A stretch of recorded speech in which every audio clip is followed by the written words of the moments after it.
entrevista ao G1, o líder do governo no Senado, Randolph Rodrigues, defendeu regras claras e limites para a atuação dos ministros do STF. Diz que o Supremo precisa de autocrítica, defendeu reforma do Judiciário e não descartou o impeachment de ministros.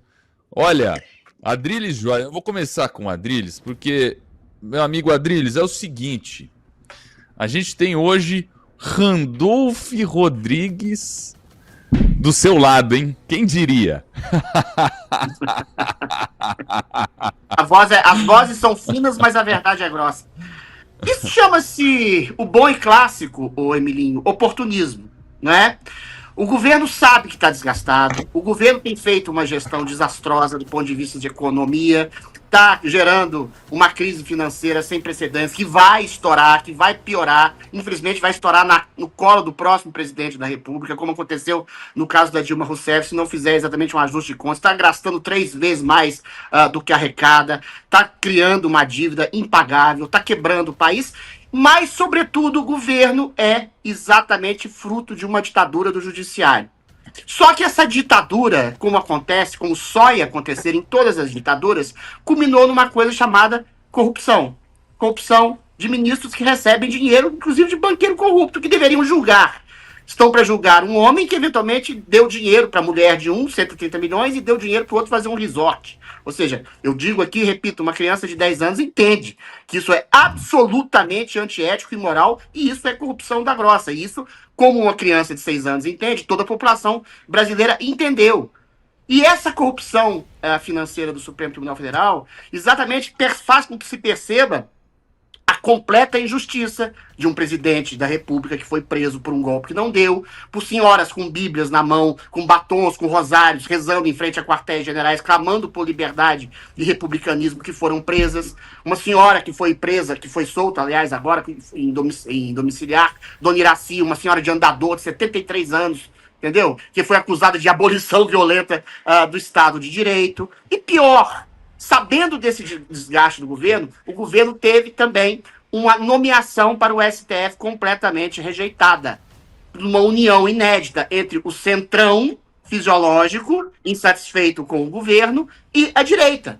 Ou seja, pela primeira vez em mais de 100 anos, um ministro do STF foi rejeitado. Então o governo está sabendo que está sem articulação possível, inclusive dentro das hostes de apoio, que são o centrão, são os parlamentares do centrão. Então ele tenta acenar para a população de que o Supremo Tribunal Federal agiu fora dos seus limites, e inclusive, na voz da gralha cebosa lá do Randolph Rodrigues, pode inclusive incutir na possibilidade do impeachment. É o governo, a mesma tática do Lula quando diz, existe, a gente até vai falar dessa pauta mais tarde, nós estamos combatendo o sistema. Os sistemas são eles, cara pálida.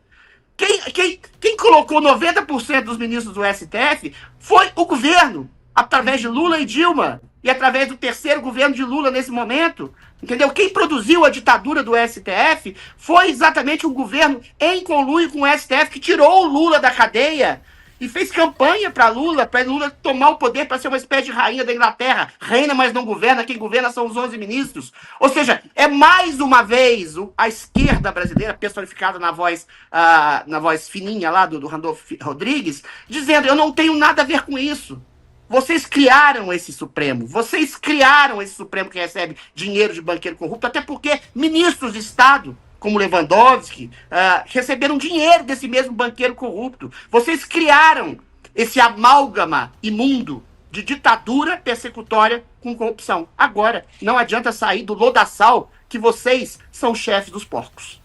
Agora é tarde. Olha, deixa eu só chamar um insert antes de ouvir o comentário aqui dos meus demais colegas, por favor. Agora, eu acho, sinceramente, que o STF tem que também fazer autocríticas. Ontem foi utilizado muito, você acompanhou a sabatina, o termo autocontenção. Está mais do que na hora de voltarmos a debater uma reforma do judiciário. Mas eu também sou o primeiro a dizer que existe a prerrogativa do impeachment de ministros e essa prerrogativa é una e exclusiva do Senado. E ocorrendo desvio de conduta, é óbvio que o Senado, sempre que for provocado diante de desvio de conduta, deve atuar. Senador, eu perguntei para o senhor... Valdo, quer fazer pergunta? Aí, ó. Tá aí o voz de... Como é que é, Adriles? É voz do quê? Voz de gralha lírica. Não, mas a sua voz também é de gralha, pô. A minha voz é Não é? fina, mas a minha verdade é grossa. Deixa eu ouvir o comentário da minha amiga Juliana, por favor. Eu acho que o Adrilles falou bem, né? O que ele está fazendo é simplesmente um oportunismo, né?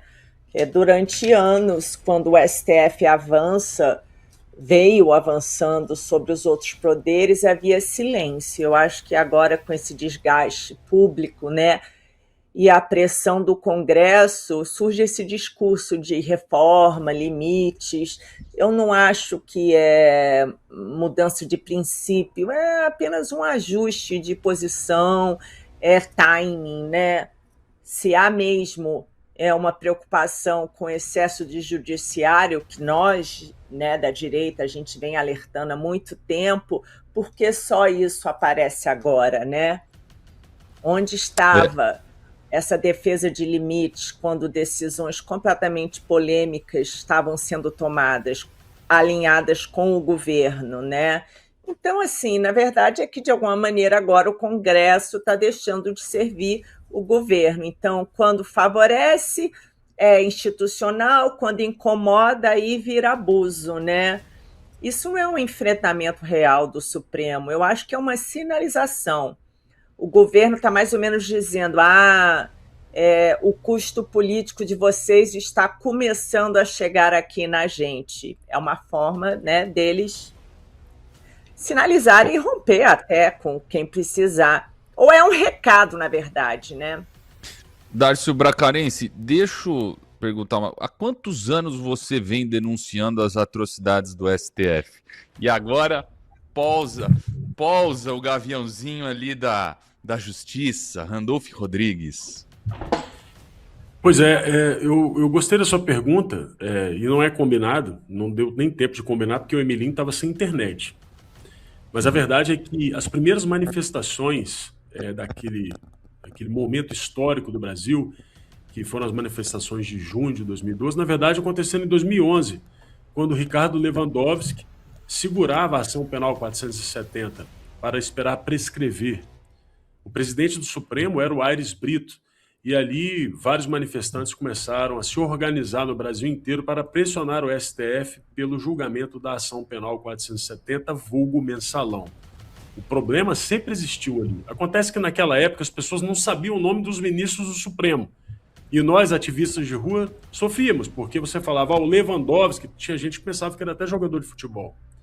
Agora, é importante a gente analisar o personagem Randolph Rodrigues, porque ele está questionando o poder absoluto do Supremo e o avanço desse poder sobre outros poderes. Mas o poder, ele é concedido, ele raramente é tomado. O poder só é tomado por violência. Meus amigos Emilinho, Adrilles e Julie. O poder concedido, o poder da subserviência, ele é o pior que existe. E quem contribuiu com isso? Eu respondo, Adrilles Jorge. No governo Bolsonaro era muito comum do próprio Adrilles Jorge pegar discussões que eram do Senado e judicializar utilizando o STF como tacape, uma vez que ele era de um partido que não tinha representatividade. Quem não lembra disso? Outro personagem, Fabiano Contarato, também senador. Ambos tiraram o poder do Senado e entregaram esse poder ao STF, poder concedido. Agora, tem um pequeno detalhe, ele não liga de ser pusilânime em relação ao Senado. Ele não liga de ser subserviente em relação ao STF. Eu não tenho dúvida nenhuma que Randolph Rodrigues não tem preocupação nenhuma com os abusos de poder do STF. A preocupação de Randolph Rodrigues nesse momento, e quando eu vi a pauta eu falei, deixa eu dar uma olhada nas pesquisas do Amapá. Randolph Rodrigues aparece em algumas delas em terceiro e só tem 2 vagas para o Senado. Randolph Rodrigues está fazendo um cálculo eleitoral desesperado e ele percebeu que, sendo esse subserviente a esse poder que fez tanta maldade, agora é a hora de reprogramar, exatamente como a Juliana falou. Descolar. Oi, Emilinho. Descolar. Só uma retificação aqui.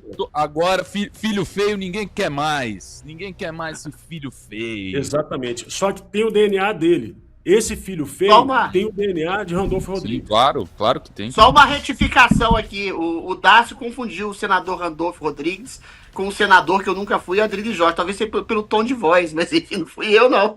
Que jogou o poder do Senado pro STF, não. Só para não mencionar, de quebrar o protocolo, deixa eu ir para o outro extremo. Um outro extremo, alguém que não é subserviente, que não aceita essa pusilanimidade. O senador Magno Malta, que passou mal.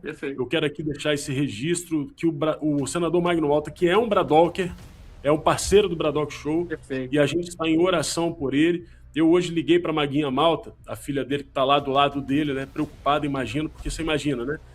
Ele teve um desmaio ali e ele já está bem, mas eu não quis mandar mensagem nem ficar importunando o Magno, porque eu vi que ele está recebendo muitas visitas e eu acho que ele precisa de descanso. Mas ali está a prova de alguém que se entrega verdadeiramente na luta pelo Brasil. Se entrega tanto desde o primeiro instante. Tipo de situação, né? Muito bem. A gente espera que o eleitorado esteja atento o suficiente, né, Darcy? Quer dizer, o eleitorado do Amapá, especialmente, esteja consciente o suficiente para não digerir esse tipo de notícia, porque a gente sabe claramente o oportunismo desse sujeito. Mas vamos lá, vamos continuar aqui as pautas. Governo caça traidores após derrotas de Bessias. MDB e PP na mira. O grupo favorável declarado somava 31, 10 a menos do que o necessário. E o líder do governo no Senado previu 45 votos às 13 horas. O placar foi 34. Em vez de assumir o erro, o governo passou a caçar traidores com suspeitas sobre MDB e PP, mas os aliados rebelaram. Renan Calheiros chamou de ilações mentirosas. Eduardo Braga disse que o governo criou um bode expiatório. Até tem alguns inserts, está aí na tela. Ó. Indignado, Messias diz a aliados que derrota ao STF foi golpe de Moraes e Alcolumbre.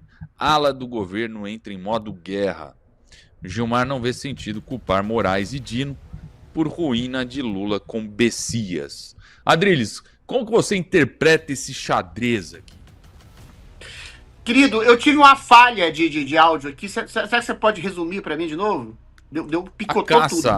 A caça que é os traidores. Mas deixa eu incluir então o Darcio. Já a gente finalizou o comentário, vamos iniciar com ele.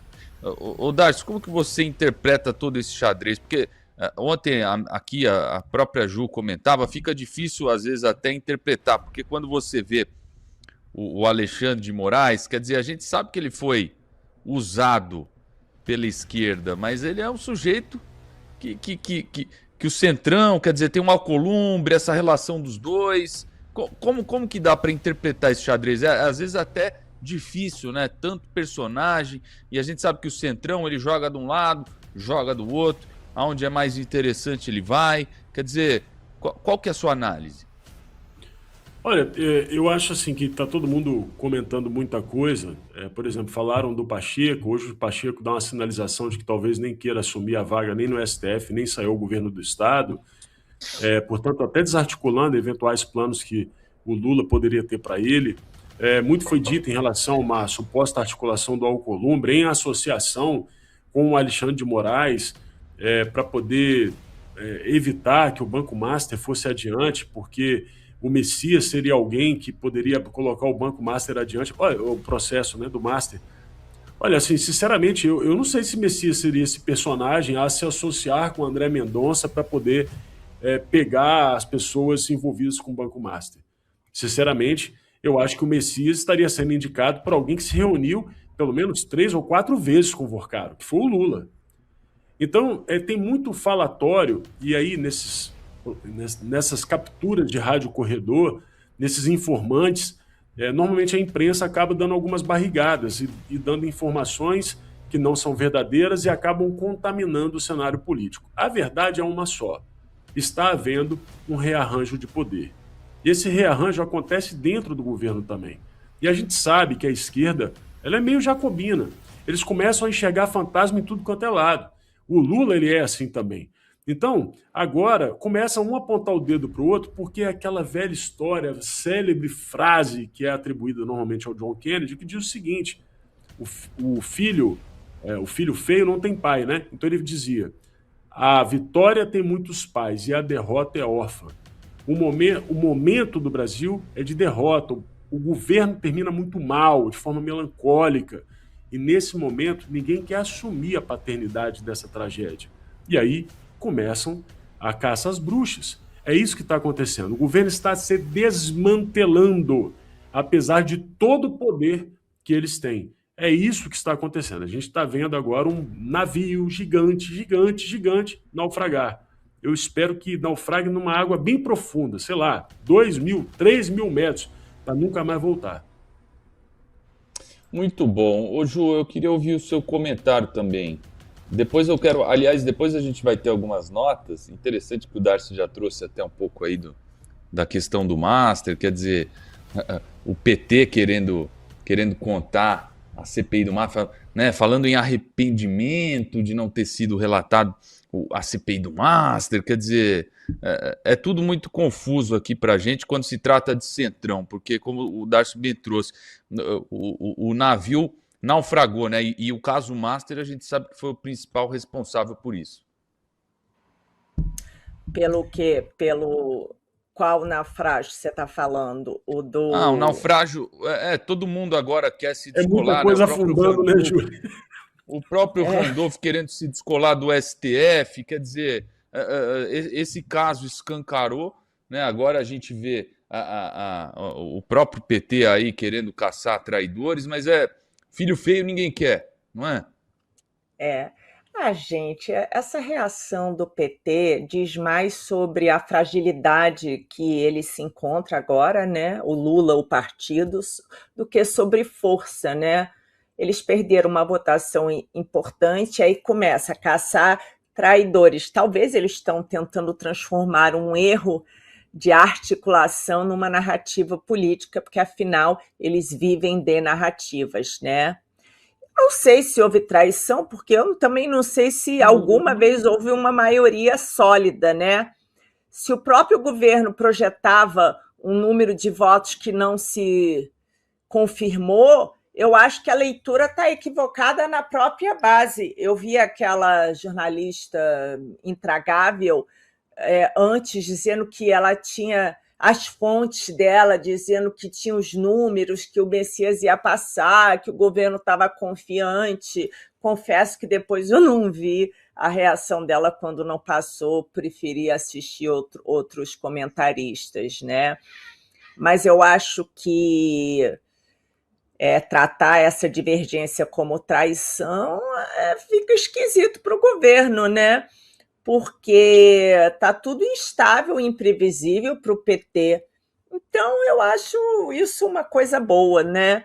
Mas quando o governo começa a caçar traidores, é aquilo que eu disse no começo, é porque ele perdeu totalmente o controle da própria base. E para a gente isso é uma coisa boa. Adriles Jorge. Olha, eu acho muito simples. Governo em frangalhos é governo fraco. Aquilo que os americanos chamam de lame duck, pato manco. Pato manco não tem aliado. Pato manco tem cara interessado em enfiar a faca pelas costas para se manter no poder. Eu acho que há um sentimento, falando de maneira bem simples, que o Lula vai ser derrotado.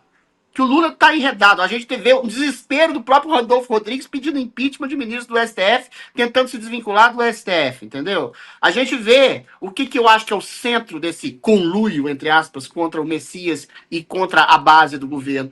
O Alcolumbre, ele costurou um acordo entre o Centrão e a direita. Entendeu? O Centrão queria o Pacheco também nem quer muito mais o STF, e o Alcolumbre sabe que ele está extremamente desgastado frente à população brasileira e frente ao próprio Congresso Nacional.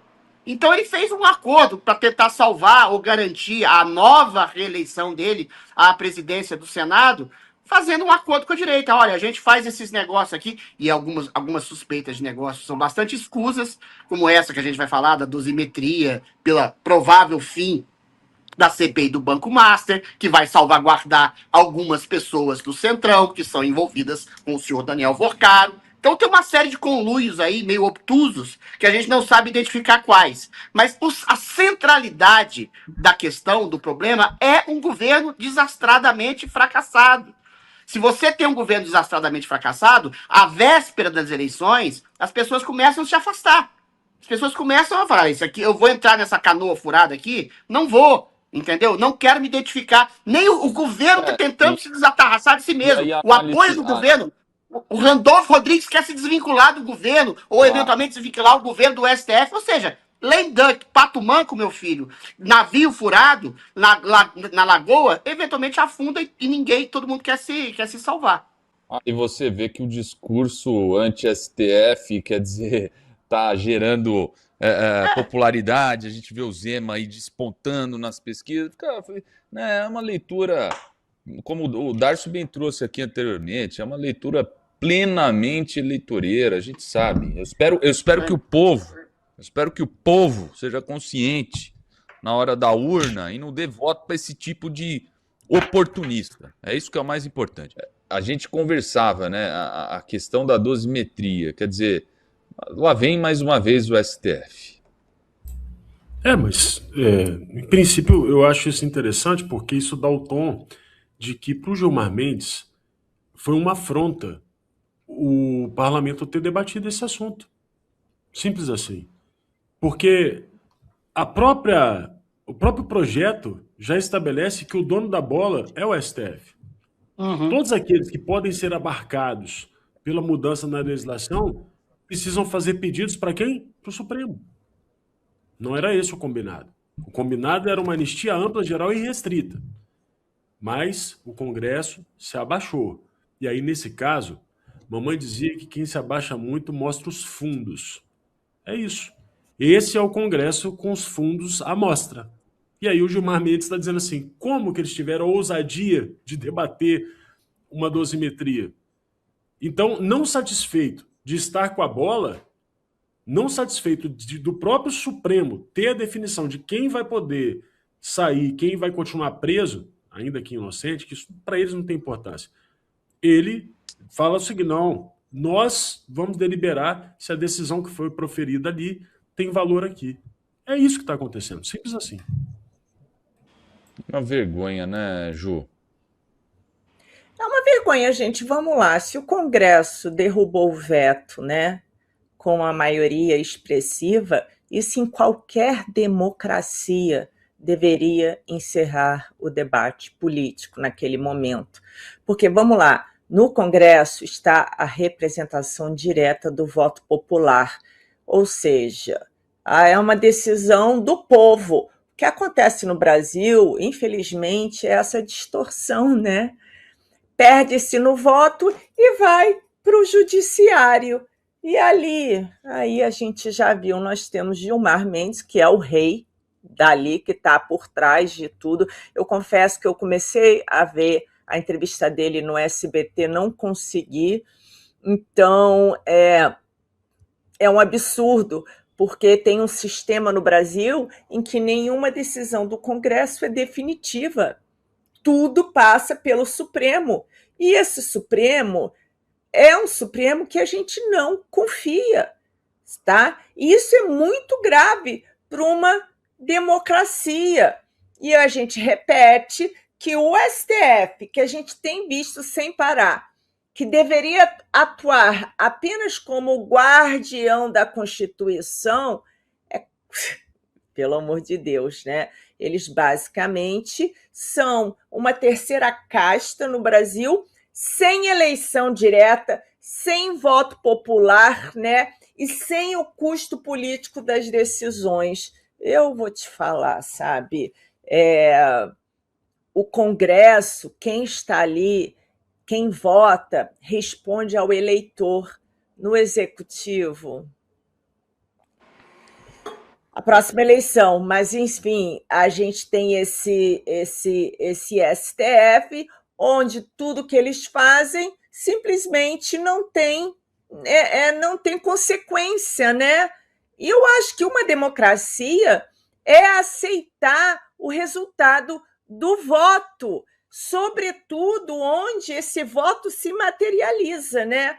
Então, se toda derrota política vira caso do STF, aí, gente, a gente fecha a chave do Brasil e deixa, entendeu? Porque nós já estamos com a democracia abalada há muito tempo, mas aí não vale. Para que ter um Congresso? Para que ter um Senado? Deixa lá os intocáveis, como fala o Zema, decidindo tudo.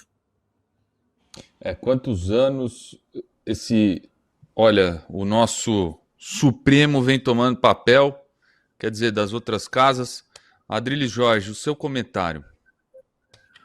Olha a apresentação da notícia feita pelo Emilinho. Gilmar Mendes se sente incomodado ou constrangido pelo governo não acionar na maioria e eventualmente vai ter que agir. É o STF, na voz do seu chefe intelectual, Gilmar Mendes, dizendo que o STF tem que agir politicamente como? A favor do governo? A favor de uma pauta? O STF não tem ação de executivo e não tem ação permitida de legislar. O STF julga. Qualquer criança, mais uma vez, de 12 anos, sabe que o executivo executa, o legislativo faz as leis e o judiciário julga. Agora, o judiciário está se colocando como um ator político de executivo, como se fosse presidente da República, uma junta de presidentes da República e uma junta de legisladores. E é assim, é de uma megalomania, é de uma arrogância tão grande, como disse o Dácio, a primeira palavra seria do STF. A dosimetria teria que passar pelo STF e, em última instância, por isso que eu nem sou tão grande fã assim, tá, Emilinho, da dosimetria, a última palavra, em última instância, é do STF. Entendeu? Se, por exemplo, cair uma dosimetria, um recálculo de pena para o Felipe Martins, para separar exatamente os crimes de abolição violenta do Estado Democrático de Direito, ou golpe de Estado, coisa do tipo, você acha que o Alexandre de Moraes, ou o Dias Toffoli, ou o Gilmar Mendes vão dar algum tipo de salvo-conduto? Vão reduzir a pena? Lógico que não. Ou pior, eles podem sentar em cima do processo e deixar o tempo correr até o Felipe Martins ou o próprio Bolsonaro cumprir anos de pena.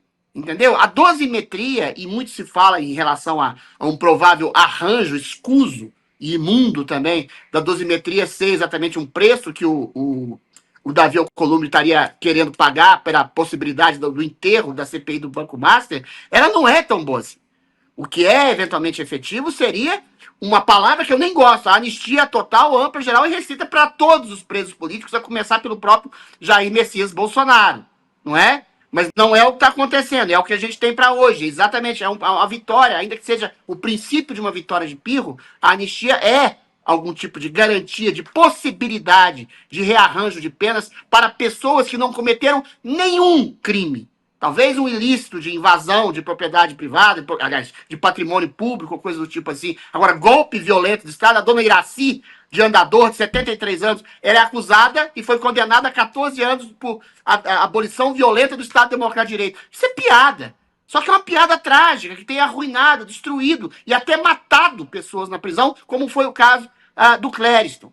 Agora, é a morte de qualquer tipo também de republicanismo, de democracia, de tripartição de poderes, o Gilmar Mendes se colocar como artífice político de rearranjo de interesse político do governo. A gente sabe que foi o STF que reconduziu o Lula à cadeia, mas não precisa ficar tão explícito assim, porque é indecente. A atuação política do STF é indecente. Além dela ser equivocada, que é um critério subjetivo de análise de crítica ao que a gente faz ao STF, é indecente alguém falar, eu vou articular, eu vou agir, porque essa pauta não é pertinente. Quem decide que tipo de lei, que tipo de legislação é pertinente, não, é o Congresso Nacional, não é o Supremo Tribunal Federal. Virou piada, ficou tão acostumado os ministros do STF a usurparem, a ultrapassarem as prerrogativas e os limites do seu poder, que eles falam como se fossem articuladores políticos. Eu faço, eu legislo, eu julgo, eu condeno, eu executo. Os dois outros poderes são simplesmente artífices na minha mão. Uma vergonha que a gente está vivendo. São os nossos imperadores, né, Dri? São os nossos imperadores. Pois é. Olha, nem na França do século XIV. Mas vamos lá, deixa eu trazer aqui um produto bacana para os nossos Bradocas. Ó, Bradocas, chegou a hora de trocar de panela de vez. Eu sei que vocês estão cansados daquelas panelas que grudam, descascam, que precisam de troca todo ano. A Red Silver tem a solução. Revestimento de titânio, sem óleo, sem toxinas, sem complicação. durável, segura e com preço exclusivo para nossa audiência. Tá aqui, ó. Basta você escanear esse QR Code que está aqui. Você vai ter uma promoção incrível para o nosso Bradocker. Para o nosso Bradocker aqui tem promoção. Então você também pode comprar pelo WhatsApp ou acessar o site redsilver.com.br/Bradock. Eu vou chamar o VT. Agora eu quero falar com você sobre Red Silver, as panelas que não precisa de óleo e traz a facilidade para a saúde e para sua casa. Você sabia que aquele pouquinho de óleo de todos os dias na comida, a médio e longo prazo, pode sim provocar ganho de peso, pressão alta e até doenças do coração.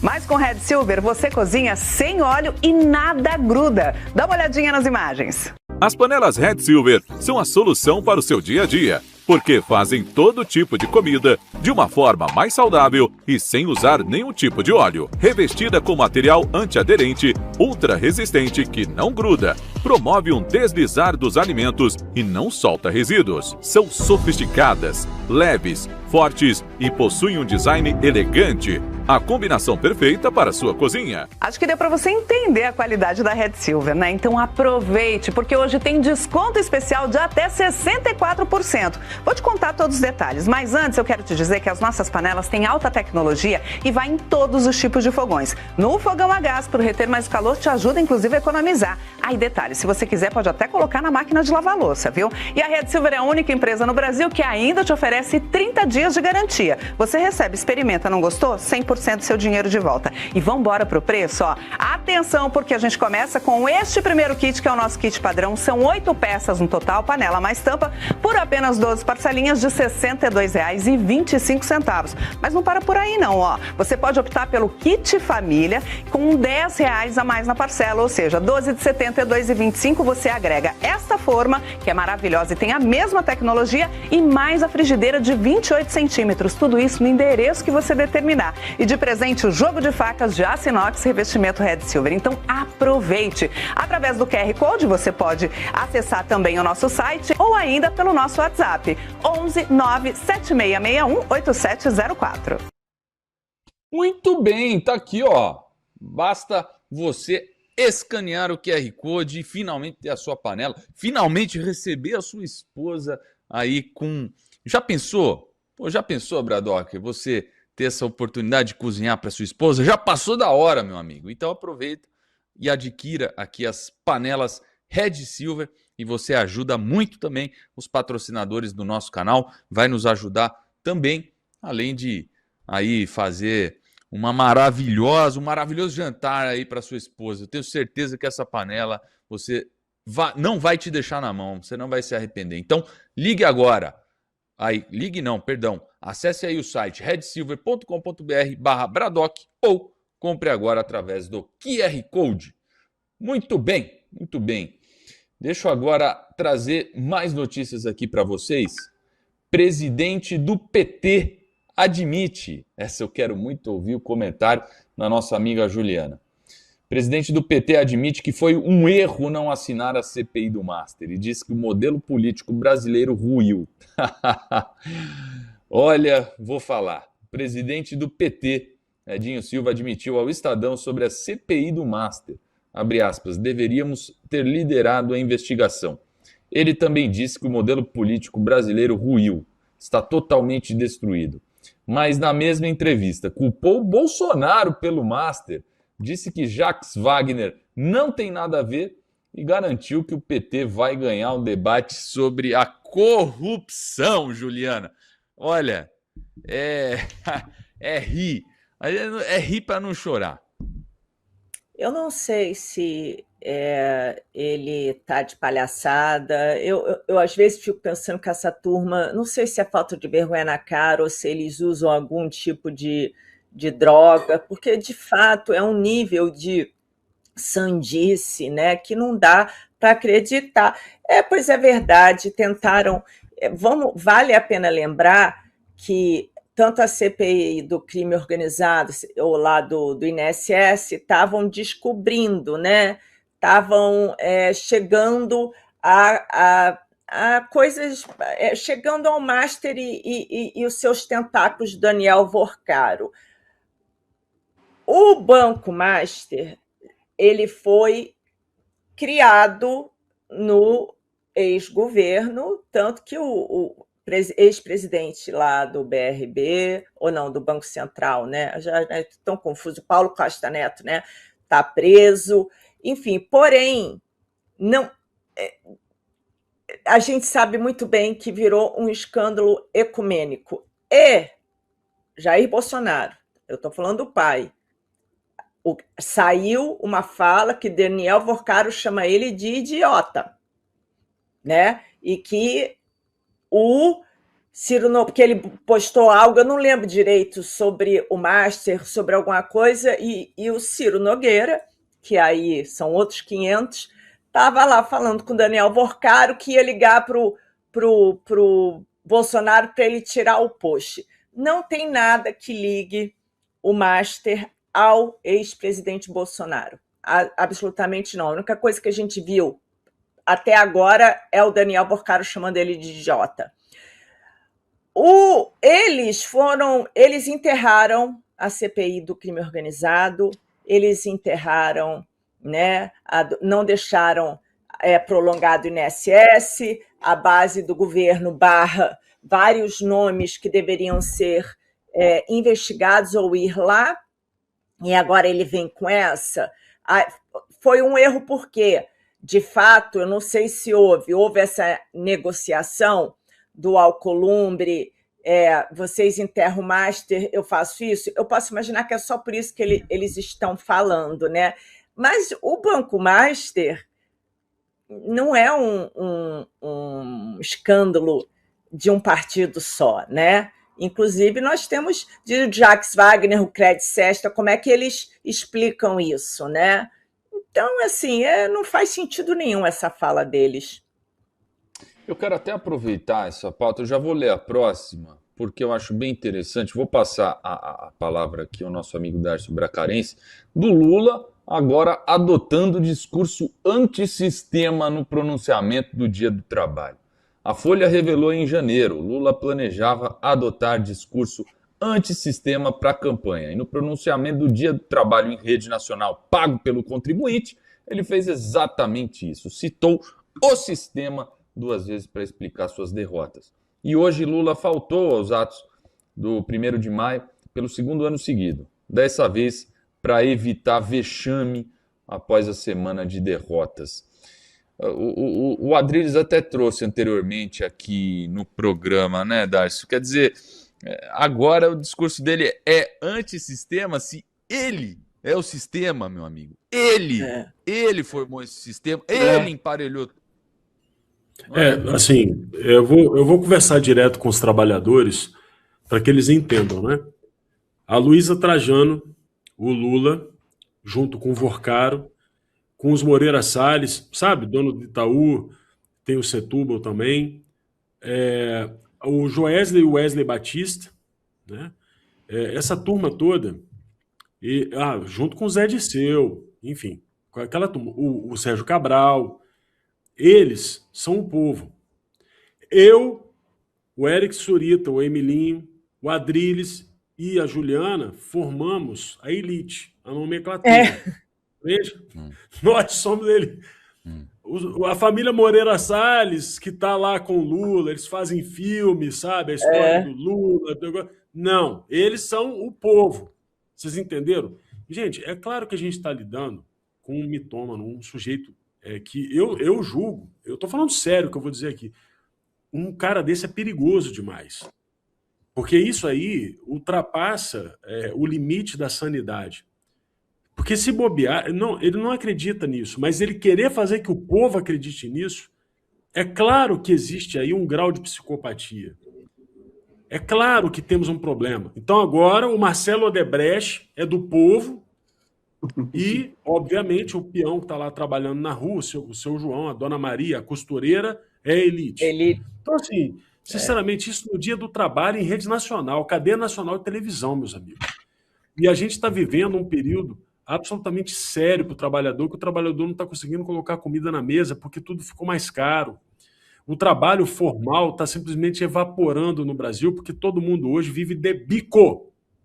É isso que está acontecendo. E pior, num país em que quase 100 milhões de pessoas não têm trabalho, esse sujeito que está na televisão está querendo discutir escala 6x1 para poder penalizar ainda mais quem produz, para poder aumentar ainda mais a massa de miseráveis para ficarem dependentes de um prato de comida, a libreta cubana, e ele poder continuar no poder.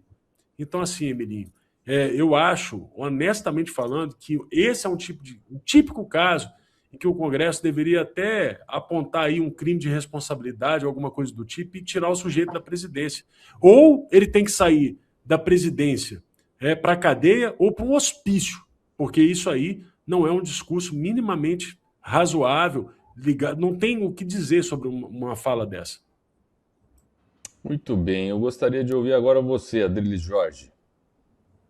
Olha, para além deles serem o sistema, deles serem o maquinário do sistema político, para além deles terem corrompido o sistema político com mensalões, com petralões, com o escândalo do INSS, como bem disse o Dácio, em conluio com empreiteiras que cederam favores, que cederam dinheiro, exatamente dinheiro do trabalhador para os bolsos de deputados, senadores, presidentes de partido para votarem com o governo, ou então para sindicatos, roubando velhinhos, aposentados, as pessoas mais carentes. O sistema do Lula também se estende à mídia, as empresas de comunicação, mais particularmente a Rede Globo, que é toda complacente às pautas do Lula, que tem sido extremamente complacente à ditadura do STF, agora faz umas críticas isoladas, e que tem sido complacente exatamente ao desmonte do Estado e ao aparelhamento do Estado que ela, a mídia, favorece, e cereja do bolo, last but not least, o judiciário. O judiciário que, mais uma vez, anui com as pautas do governo, ou seja, atropela o legislativo e quer impor, né, pautas de governo como sanhas abortistas, de libertação de drogas, de complacência com criminosos, de perseguição de adversários políticos, ou seja, nunca houve um aparelhamento do Estado em conluio, quer seja com empresários corruptos, ou com juízes corruptos, ou com políticos, ou com todo um sistema de comunicação de massa, como há agora dentro do governo, no seio do governo e para além do governo. Eles são um sistema absoluto. Se há qualquer problema, e há um problema gigantesco e infinito em relação à gestão do Estado, um Estado que gasta, volto a dizer, 3 vezes mais do que arrecada, que endivida, que gera inflação, problema no mercado de trabalho, que gera problema para o trabalhador brasileiro, que cria uma dependência do Estado com um tipo de bolsa miséria, da qual o governo se alimenta dos votos dos miseráveis assistidos que não conseguiram emprego, exatamente pela política de pavor, de péssimo incentivo ao empreendedorismo que o governo tem. Ou seja, eles são um sistema, mas eles fazem exatamente essa projeção espelhada. Eles criam um inimigo oculto, eles criam uma elite, sendo que eles estão há 20 anos no poder, há mais de 20 anos no poder, percebe? É a mesma coisa, para não ficar só na abstração, do Lula todo o final de governo, ou toda a campanha pelos 3 mandatos que ele já ocupou, mais os 2 mandatos da Dilma, dizendo assim, eu vou acabar com a fome no Brasil, eu vou acabar com a fome no Brasil. Se eventualmente o cara está quase 30 anos no poder, quem gerou essa fome que existe no Brasil é ele. Isso é pior do que sociopatia, Dácio. Isso é pior do que psicopatia. Isso é achar que o povo é idiota. Isso é achar que o povo é imbecil. O cara que está há 30 anos no poder, que gerou todas as crises econômicas, todas as crises políticas, todas as crises morais, as crises de confiança, que gerou os maiores escândalos de corrupção da história da humanidade. Petrolão, INSS e Mensalão somaram juntos quase R$1 trilhão desviados do povo brasileiro. Que gerou todas as crises de falha de crescimento, todas as crises de inflação e desemprego, dizer, e ter a cara de pau de dizer, nós somos contra o sistema. Ou seja, é a mesma coisa que um pai dizer para o filho, o problema é seu, você não é meu filho. É uma coisa completamente surreal o que acontece com o discurso do Lula, e é uma coisa surreal de quem eventualmente acredita numa coisa tão absurdamente estúpida e capciosamente estúpida assim. Muito bom, muito bom. Muito bem dito. Agora vamos lá. Antes de tudo, eu queria até agradecer o superchat aqui, ó, que fez um baita superchat, hein?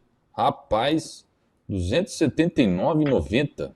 A Paula Rios. Wow. Deixa eu ver até se o Cláudio tem um insert, ó, tá aí, ó. Vou votar no Flávio Bolsonaro, mas confesso que estou decepcionado com a postura branda. está sinalizando para os eleitores de centro, mas esquecendo da própria base. Queria ver discursos mais duros, mais posicionamento. Vocês concordam? Boa noite. Mas deixa eu aproveitar aqui, eu vou colocar o Darcio na berlinda, hein? Com essa aqui, hein? A pergunta foi... Eu acho que assim, eu vou começar, vou dar minha opinião aqui. Eu acho que ele está sendo estratégico e eu vejo ele... Eu acredito que ele está no tom mais correto possível, Darcio. Eu entendo aqui a frustração dela frente a um discurso mais conflituoso, quer dizer, mas a gente já sabe, né, quantos anos essa ala, né, da direita já vem denunciando as atrocidades do STF e tomando pau. Quer dizer, a gente vê o Zema agora surfando essa onda, mas enquanto o Zema era governador, muitas atitudes ali questionáveis. Então, eu acredito que o Flávio Bolsonaro está agindo no tom certo. Eu converso com amigos aí mais centro, amigos empresários que sempre também balançam de um lado para o outro. Se o governo, né, tá ruim, mas se ele tá ganhando dinheiro, tá bom. Quer dizer, mas todos assim, todos estão muito bem, olhando o Flávio com muito bons olhos. Eleitores aí que poderiam se dispersar. Quer dizer, então eu acho que ele está no tom correto aqui. Eu entendo a frustração, mas eu acredito que ele está no tom correto. Você não crê nisso também, Darcio? Acho que você está correto. Eu queria falar com a Paula, que eu entendo a angústia dela.